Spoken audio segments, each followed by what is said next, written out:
Brought to you by TechnoSpark 20 series smartphones. आपका नाम क्या है भाई साहब? शामिल। शामिल ने जो बात कही वो एक तरह से ब्रेकिंग न्यूज है हमारी भाषा में, लेकिन इन्होंने जो बात कही सुनीता अग्रवाल को लेकर के, सुनीता केजरीवाल को लेकर के, तो क्या मानते हैं उनको चुनाव मैदान में उतरना चाहिए? रणनीतिक तौर पे ज़्यादा ठीक होता भाई। एक तरफ नई दिल्ली से आम आदमी पार्टी की तरफ अभी इन्होंने सोमनाथ भारती जी को टिकट दिया है। वो खड़े किसके खिलाफ हैं भाई? नई दिल्ली से भाजपा का कैंडिडेट है कौन? एक महिला है। कौन है? अब सबको पता है, किसी परिवारवाद का सिंबल है, क्या है, कैसे हैं। तो उसके अगेंस्ट में आप एक नैरेटिव को न्यूट्रल भी कर सकते थे कि भाई वो ऐसे खड़े हैं, वो ऐसे खड़े हैं। अब एक महिला के नैरेटिव को भी न्यूट्रलाइज कर सकते थे। उस केस में वो ज़्यादा रणनीतिक तौर पे बेहतर होता। जो परिस्थितियाँ बनी हैं, देखिए राजनीति में ये होता है कि आप कितने कम समय में कितना अजाइल होकर अपने आप को रिएक्ट कर सकते हो। उस हिसाब से देख रहे थे तो हम लोग इस पे बहुत सारे लोग बैठ के ऐसे चिंतन कर रहे थे। तो हमें लगा कि ये ज़्यादा बेहतर होता कि वहाँ से या तो सुनीता केजरीवाल जी को टिकट दिया जाता था, या फिर कुछ वैसा होता कि भाई अरविंद केजरीवाल जी की वाइफ हैं और सामने जो है आपके पास बांसुरी स्वराज जी खड़ी हैं, तो उनके खिलाफ वो शायद ज़्यादा बेहतर होती। वहीं से 10 की 10 सीट आप समझिए, आपको कन्हैया जी नॉर्थ ईस्ट से खड़े हैं, वहाँ पे 10 में से केवल 7 विधायक हैं आम आदमी पार्टी के। 3.5 लाख वोट से इस बार वो जीते हैं। जो अभी वहाँ पे सांसद हैं मनोज तिवारी जी, इसके पिछले चुनाव में वही व्यक्ति 1.5 लाख वोट के करीब मार्जिन से जीता है।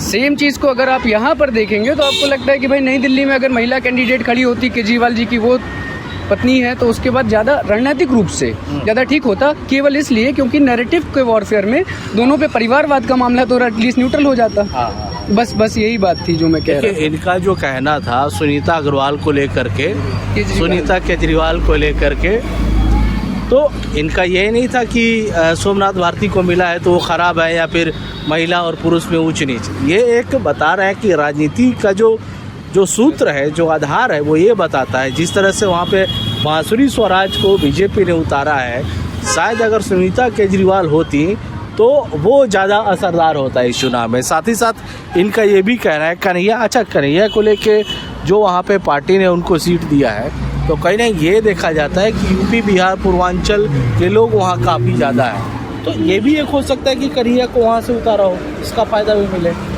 देखिए बाय एंड लार्ज थ्योरी में ठीक है ये, बट अब कितना ट्रांसलेट होता है ये आप नहीं ऐसे डिसाइड नहीं कर सकते ना कि भाई कितना, क्योंकि सामने वाला व्यक्ति जो अभी चुनाव जीता है सबसे ज़्यादा वोटों से, जब वो 3.5 लाख वोट से जीते तो आप समझिए वो किसके खिलाफ जीते? शीला दीक्षित जी के खिलाफ जीते थे।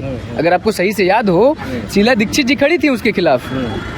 मनोज तिवारी जी जो अपना लास्ट इलेक्शन जीते उसमें शीला दीक्षित जी पूर्व मुख्यमंत्री दिल्ली उनकी विरोधी थी, जो 3.5 लाख वोटों से हारी और दूसरी पोजीशन पे रही। अगर if my memory serves me better तो ये सिनेरियो था। अब ऐसे में आप ये नहीं कह सकते कि वो फॉर्मेडेबल अपोनेंट नहीं है। दूसरा एक और चीज़ समझनी जरूरी है जो तमाम सारे लोग इसको नहीं समझ रहे हैं कि फिलहाल देश में इस बात पे वोट सांसद को नहीं मिल रहा है कि जो है वो किस चीज़ के प्रोग्रेस के कितना अच्छा काम कर रहे हैं, नहीं कर रहे हैं, इस चीज़ पे नहीं मिल रहा है। फिलहाल तो नहीं मिल रहा है, उम्मीदवार के नाम पे भी नहीं मिल रहा जी। फिलहाल जो वोट दिल्ली देगी, मुझे जितना समझ में आ रहा है, जितना हम लोगों से बात करके जान रहे हैं, वो मिलेगा एक लार्जर चेहरे पे, लार्जर नैरेटिव पे। अगर आप उस लड़ाई को नहीं जीत पा रहे हैं तो ये मुश्किल है कि इस तरीके से निकले। बाकी इसी श्रृंखला में ये भी कह दूंगा कि भाई कन्हैया जी को हमारी अग्रिम बधाई कि आप अच्छा लड़ें और बेहतरीन जीतें।